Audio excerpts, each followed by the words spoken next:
Welcome to Empowering the Unseen, a speaker series where we focus on stories and perspectives that aren't typically considered in the public narrative around HIV and AIDS. My name is Marisa. I am an intern with Until There's a Cure, and I'm incredibly excited to have some conversations with individuals about their experiences and expertise in HIV and AIDS advocacy, prevention, treatment, and education. I know I'm excited to learn something new, and I hope you can too. Thanks for tuning in.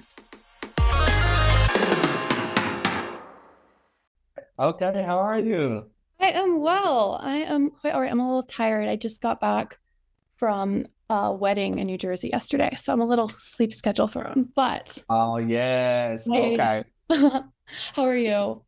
I'm good. I'm good. It is a little windy here in Chicago, but it feels really good to get a breeze. Yeah. And I'm a little tired, but I'm here. But we're here. We're here and a little sleepy.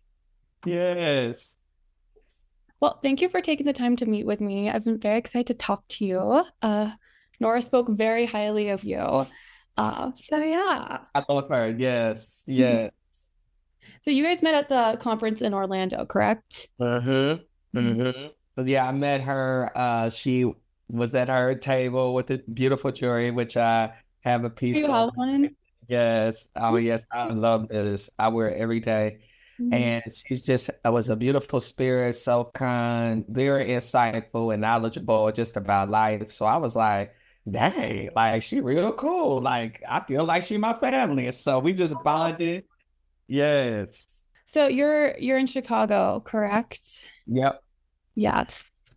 Um, a moment.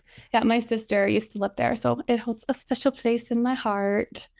Yes. Uh, yeah, basically, I just want to keep it chill, have a conversation, just like learn about you and your story. I know you're a very multifaceted person, the therapist and a musician and a researcher and an activist. So I just want to I'd mainly give the stage to you and I kind of prompt as I go. But yeah, that's that's the spiel. Okay. First off, I want to ask you about your music, and kind of the music scene in Chicago, and uh, I guess just like tell me about your art and how you got into that and what that means to you and everything. Yeah, so I go by Tone J. My name is Tony Johnson, but Tone J for short in in my music world, in my musical realm. And I've been doing music since I was a kid. The first time I remember singing that was notable was I think I was in fourth grade. I sang a Boyz II Men song with two other friends. One of my friends home. Actually, I haven't talked to either one of them. Yeah, we was in fourth grade, and and, and I wanted to be the lead singer. They were just my backups. Mhm. Um, and so that's when I first sang. And then I remember in sixth grade, I did a Brian McKnight song, and like everybody was like going crazy. I was like, oh, I must can sing, and I didn't know, and it felt really good, especially given that I've always had a speech impediment. I always had a really bad stuttering problem throughout my whole life. So singing was the only time where I didn't stutter, and I had to deal with the discrimination of having a quote unquote speech impediment throughout my life. So music has been with me really ever since then. Well, yeah, that makes me excited because I actually I'm in school for public relations now, but I used to uh, do opera singing and grew up doing that and had the same kind of experience of for me being very shy and having kind of in middle school where I started getting to singing, and that's where I got a little got some more confidence in that. So I Mm. understand. Yes. Yeah. Yes. Yeah. So did you end up going to school for music? I mean, I know you have your degree to be a therapist, but did you end up going to school for any of that? Yeah, so like, from fourth, sixth grade, then like going through middle school, I sang with the choir, still was doing talent shows. High school, that's when I joined the show choir and then the concert choir, both of them.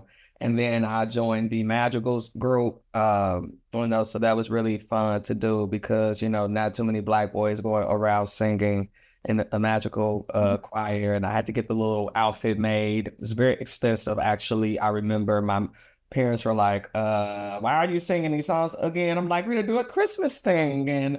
But it really helped me train with my ear because given outside of school, I sang mainly gospel R&B. And so I've always done both my entire career. So even in college, even though my bachelor's is in biology, my master's in public health, PhD social work, but throughout those experiences in college, the majority of it, I was singing so at Indiana University, I sang with the Singing Hoosiers, which was a great show choir, and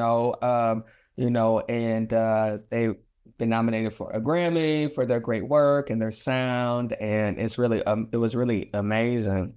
But then I also sang with the African American Choral Ensemble where we did more hymns and more, more focused on the Black classical arts, all the way from classical spirituals to Moses Hogan, to those all the way to gospel music. So in there, we broke off into gospel groups. We had one male group, one female group, and one, co-ed, both male and female, small groups that came out of the choir. So that's where so I was in an all male group. And so, I really got to learn how to sing with small groups, like 3 or 4 or 5, and make sure you know the right harmony, especially if you're singing that part by yourself. It was always hard for me having a speech problem, kind of a hearing problem, but my voice always fit right in the middle. And if you're a singer singing in the middle, if you don't have that middle part, the middle part is always weird. It's always kind of like Fall apart if you don't have it to them. yeah, yeah. It's almost like yeah, yeah. And so it's almost like being alto. Altos always had those hard parts. You know, and so anyway, so did that work, and then I joined the IU Soul Review, and that's really when I started to blossom more into R&B, soul, neo soul. That's really what launched my career as an R&B artist. Because I really took to it, even though it really wasn't appreciated. I don't think when I first started doing this kind of music because I still didn't have I still was classically trained. Yeah. And I was trying to bring my classical training into a musical world where, that sounds good, but that's not really, okay, it sounds, well, okay. So it took a while to, launch my career into R&B and hip hop, which is really, where I kind of lie right now, mainly R&B, hip hop, soul, neo soul, just in that realm, right here in Chicago. Yeah. So what is some of your favorite artist collabs you've done recently or in the past few years? I always love working with Jared, the drummer. I mean, he's got to be one of the best rappers and drummers. Not just the best, like, oh my gosh, but his personality, his spirit, he has a really great way of working with people. So he's really awesome. And I've been working. I have a song with him right now called Chi-Town that's out right now. And then I always love working with Sherry Soul. She is again a beautiful songwriter, singer, dancer, actress, all of that. And who have been some of my other favorites? Sherry Soul, Jared the drummer. There's so many. I mean, but those are the main ones that I really kind of, go back to work with. Like sometimes you work with some people and it's like, okay, it's kind of like, we got that out. We got this project out. And sometimes that may mean that I'm the songwriter, like I love working with Product Keys. He's actually an excellent singer, but he writes some of my newer music, along with me, of course, but he takes a leadership role in songwriting. And so I love working with him. And of course, he's from the LGBTQ community. He someone who is an advocate. He works with young people. He's so smart. So I love working with him as well. Yeah. Yeah.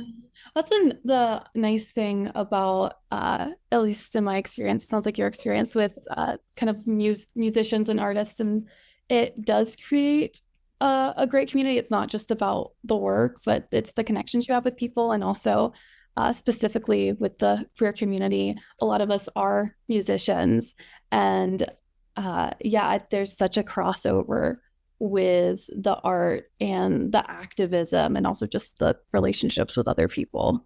Exactly. Exactly. I mean, that is the community, Mhm. and you're building a community of people and a community of support, because it's very important for the arts to be able to thrive. Everybody needs to help and support each other versus the competition, like in mainstream. This person better than this person. They got Billboard charts. They got this. They got Grammys. They got who won, who didn't win. Okay, I love Adele too. Sometimes I feel like she's awesome. Some days I don't want to listen to her because I get depressed. So I'm gonna listen to somebody else. Like, it's art. It's art. And it's supposed to make you feel some type of way. Like if I'm in a bad mood, why would I go listen to an angry song? Yeah, You know what I'm saying? Like, I'm gonna make it worse. exactly. Well, I don't know. I also have some times where I'm like, I want to listen to the angry song or the sad song and get in the Yeah, feels. yeah, yeah, yeah, But yeah. it's not the everyday. If I'm genuinely in a bad mood and I need to get out of it, no, that's not the way to go. I mean, and we love those songs, especially those songs that have passion and they have meaning and they have really good words. They make sense. Like you're supposed to use music to express yourself. I mean, so many times am I on the stage and I'm mad as shit. You know what I'm saying? I'm pissed. I'm about to wear this stage out. Y'all done caught me at the right time. you know. And then there's some days where I'm like, I just want to sing like today. You know what I'm saying? Like, I don't want to do the most. And then some days you're like, oh, I'm about to wear y'all out. You know, you know. And so, it's just one of those things because music, as you said, has those feels. Mhm. Absolutely. Yeah, and it's also such a good in terms of I know you're also a mental health professional. It's a really good outlet for mental health, not only with the creation process, but the community piece. It all connects. So I'm interested to see if you found that or your thoughts on that piece of everything. Yes, yes. I mean, Marissa, I think that if you really bridge in the arts that can bring people together, people from different backgrounds, perspectives, ideologies, race, culture, you name it. But art has a way of pulling people together. It's just simply either enjoying the art, critiquing the art, using the art to help them heal, using the art to inspire them. And this is not just music. I'm a multi-artist. So, I like to wake up and I like to, you know, do photography. I like to do lighting. I like to do sound. I like to, play Congo. I like to play keys. I like to do paint. Like do a painting set where I'm doing the sound, I might sing, and then we paint. Like you can bridge all the arts together across the diaspora, uh, which is very important to do. It's from a interdisciplinary, framework of bridging the arts together. Um, and so, yeah, no, I do agree with you. And then to me, it's all rooted in him. I mean, this is not a new concept, this healing of art. I mean, people, you know, do it all the time. When people go to church, they hear that choir. Now they feel better. They heal at least for that moment, for the day, they feel better. But mental health and art has been a thing since the 30s, 40s, 50s, on paper at least. It's been, what we can document in history. I want to say is we can go back as far as the early 1950s and learn the impact of music and mental health and healing. Uh, and people forget about that. And it's so vital to keep the arts alive just as much as they keep STEM alive. Mhm. Absolutely. Absolutely. And then I guess to pivot a little bit, What was your journey to deciding to go into social work and also to be a therapist and get into the mental health profession? Uh, it's been a journey, mostly personal, Mhm, right? Having, lost, you know, a cousin who I had some unresolved, you know, uh, uh, issues with, at a young age. He died of complications of HIV, you know. Um, Later in my life, when I started my PhD program in social work, my mom passed unexpectedly. Uh, I have some bad breakups. I have not been the best person in those relationships, and some of those I've been a great person and still got hurt. I've been through that, and I understand what it's also like to be chronically ill, discriminated against, and I use all of these things as tools to make me better. mhm, I have to forgive people. Most importantly, I have to forgive myself. Um, and I think those personal experiences led me to mental health. I think that the journey of, these degrees and being Dr. Johnson and all those things are very beautiful, but they don't make me who I am, you know. Um, and so even if I didn't have those things, I would still be singing and I would still be doing mental health. It just probably wouldn't be called that. And my name wouldn't be Dr. Tony Johnson. It'd just be Tony, you know, and it still is Tony. So, it still is Tony or Tone J. So, I think those personal experiences led me to, the mental health realm because I had to get my mental health in check. mhm. Yeah, Yeah. no, yeah. Oh, that touched my heart a little bit. And my personal connection, I understand the having the close loss and realizing, if I can share my personal thing, my sister passed 2 years ago. And that was they were my best friend. That's the one who lived in Chicago. Uh, Oh. yes. And I, in my own way, understand those deep wounds being a pathway to say, okay, how am I going to take care of myself and heal myself in that mental health journey? So I thank you for sharing that and thank you for doing that. No, thank you and my condolences. I know the journey is, challenging. You're gonna have good and bad days. One thing that I always have to remind myself is that so would they want to see me sad like this? Because I was sad a long time. I ain't gonna lie to you. Like I was doing some things I shouldn't have been doing, hurting myself, even mentally, Yeah. you know, because you just like, wow, like why is this happening to me?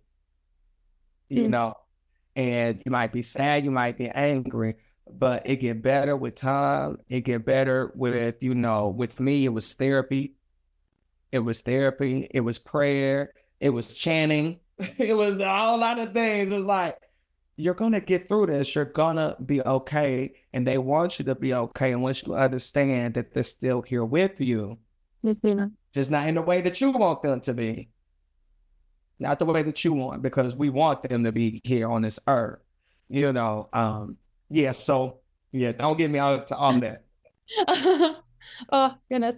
Um, Yeah, I guess I was gonna say you said something about prayer in my Instagram stalking of you. I checked out the Tone J Instagram. Um, I did mention a lot about you being a man of God, and I was just very interested to if you'll share about your spirituality and how that has connected just in your life. Maybe I don't know if that's something that you Yeah, discovered or something you grew up with. But if you could share that with me. yeah, absolutely. Absolutely. Dang, you be asking good questions. I wasn't even ready for that one. Oh, nobody ever asked me that. Answer what you're comfortable with, of course. Oh no, I mean, it's fine. It's fine. I mean, I do love the Lord. I mean, God is, ever so present in my life and covering me, protecting me. Shit could be going down here. And God be like, no, I got you. I ain't gonna let you fall. I might let you fall because I told you last time. But I ain't, but I was gonna pick Little you lesson to learn, but right, right. I definitely, it ain't been people think that, a relationship with God is like perfect and everything is gonna go perfect. It's like, no, that's not how it works. You're gonna go through things. This is life, and God is gonna keep you. And ultimately, you're really not in control as much as you like to think. Now, this comes from, well, I've always been saved and with the Lord and singing in church for the Lord and all of that for my entire life. But it's not until you go through something that you realize, okay, I ain't got nobody to turn to but the Lord. If you're going through a situation, if you've ever been sick or ill before, and one day you wake up and ain't nobody there to help you, maybe one or two people who really love you or that they fuck with you on that level. Maybe a family, might be a close friend. But other than that, you realize, shoot, and you feel like you about to leave this earth because you don't feel good. And so once you kind of learn and navigate and pray and ask God to lead you to the right people, the right doctors, the right kind of people who care about you, that's so important because you can't do it by yourself. So for me, my relationship with God has been up and down. You know what I'm saying? And there's other things that about the church in particularly I love, and some things that I don't love. Just to be honest, there's some things about that God that allows happen in my life, and sometimes I've been like, well, why did you do that for? I thought that you was God. I thought you had my back. Like, what's happening here? So having that connection, having your own personal relationship with whatever the hell it is that you believe in, because everybody's different. And so while I may believe in God, if I have a friend that's a Buddhist, I'm not gonna be like, don't send me a good message on God, Sakyu, Ikea, or whatever. You can still send me positive affirmations from your context of what you believe in. I'm not gonna be offended by that, because it's positive and then you ain't doing nothing to hurt nobody. exactly. I mean, Exactly. This is maybe my own personal musings on religion, but I do think, as you said, as long as it's not hurting one, you can still send that positive and teach each other things. And in a lot of ways, I think, at least as humans on this earth and like what we have right now, I think whatever religion you do or do not practice, it's all of us seeking the same thing and feeling the same thing, but maybe we just have a different word or a different entity to describe it. But it's all the same thing that we're feeling and seeking. And as long as you're doing it for the good of yourself and others, then that's it. yeah. I mean, and I will publicly say this, and I've said this before, I appreciate you could come to me and say, Tony, I don't believe in God. Okay. That is your business. You know what I'm saying? I'm not going to be mad if you don't believe in God because I have my relationship with whatever you got going on is for you. And that's your life. And that's how you decide to live it. Again, as long as you're not hurting me, hurting nobody else, you're not killing nobody, or you're hurting, believe in whatever you want to believe in. Now, if you ask me on a deeper level, what date someone who don't believe in God, I might be like, I don't know. We could be friends. We might be to kick it, but I would appreciate to have a partner like that. Or if that they believe in something. Mm-hmm. Please don't come and say that you don't believe in nothing because it's going to, you got to believe in something. And maybe it's yourself, or maybe it's the tree, or maybe it's the rock, maybe it's animals, something. But don't come to me talking about you just don't believe in nothing and then you just don't. So what do you live your life by? By you, or the guiding principles, or what's happening here? So to me, that gets a little bit confusing to me.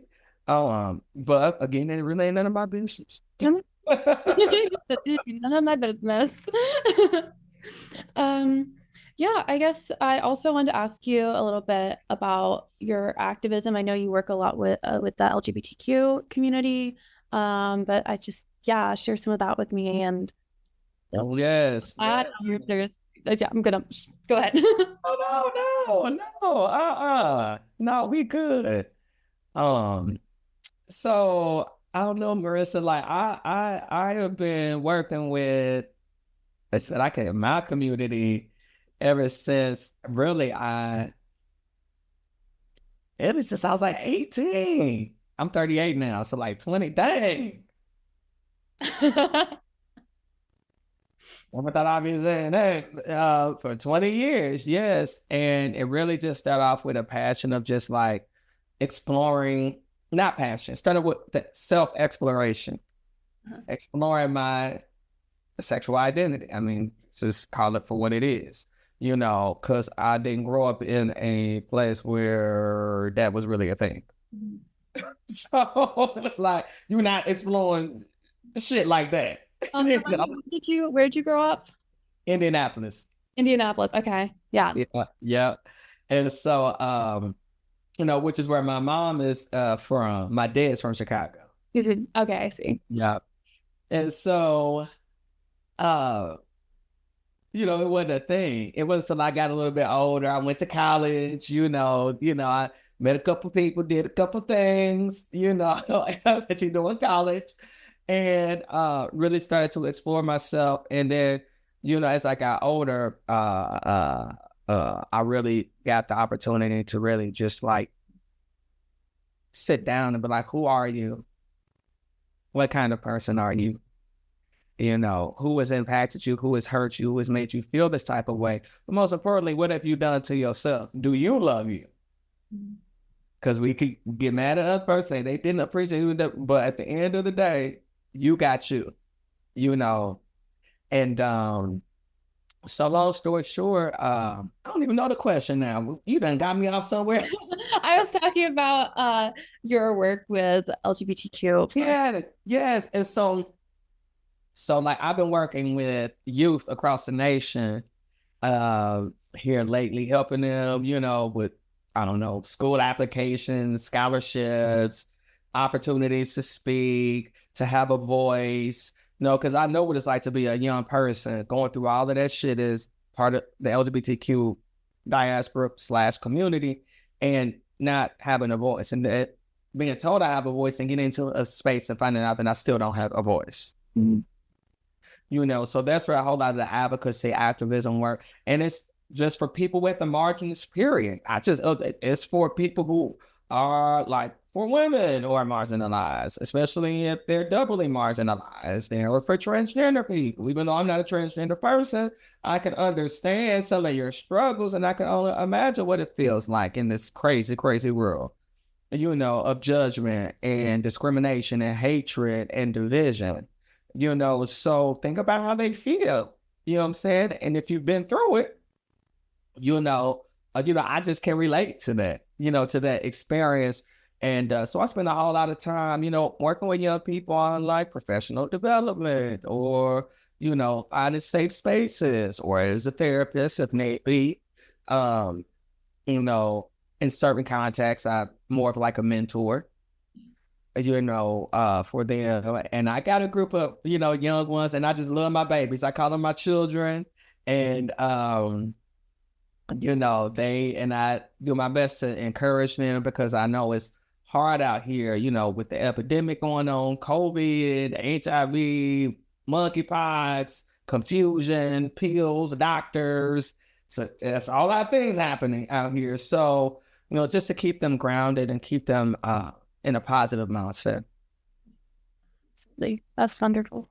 Yeah, I'm trying to think what else I want to ask you. I think I covered my general basis. I know you had some good ones. No, I went in on you. Okay, let me share. This one. Oh my! So you're in New York, right? No, I'm in North Carolina. Okay. I was in New Jersey for my sister-in-law's sister's wedding.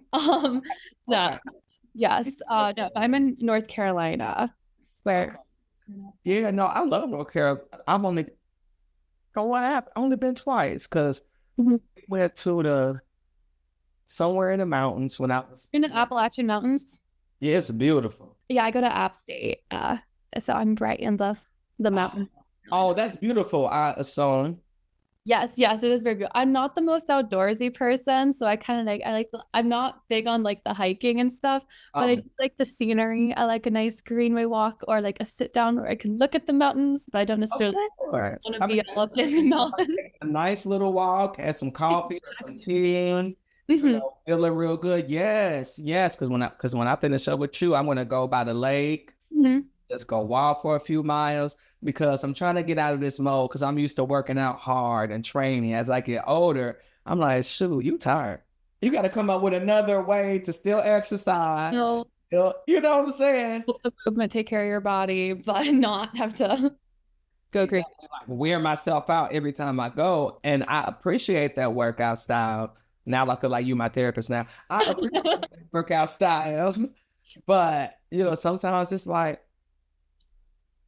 what's next? Like, so I'm trying to like get into like yoga, walking, Love yoga. dancing, you know. I used to be a dancer. I am a horrible dancer. I am always like half a second off. Like, I have no rhythm. I had rhythm when I could sing, but my body just like won't. But I do miss that. I do appreciate that, but I can't say it was my forte.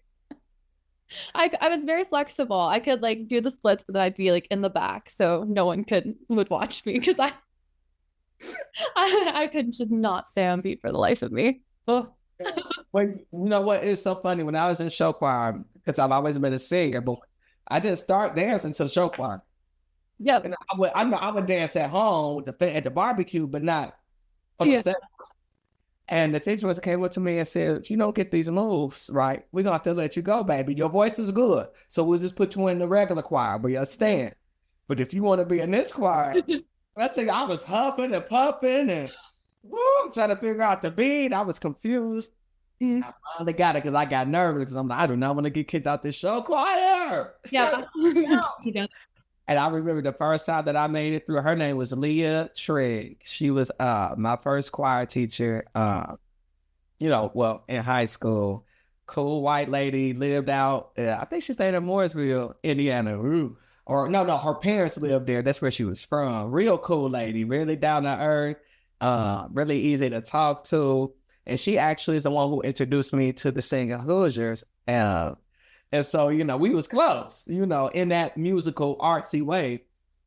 And she just loved my voice, would give me solos and everything. Yeah, but I remember she told me, if you don't get this dancer right, this ain't for you. That's amazing. Oh my goodness.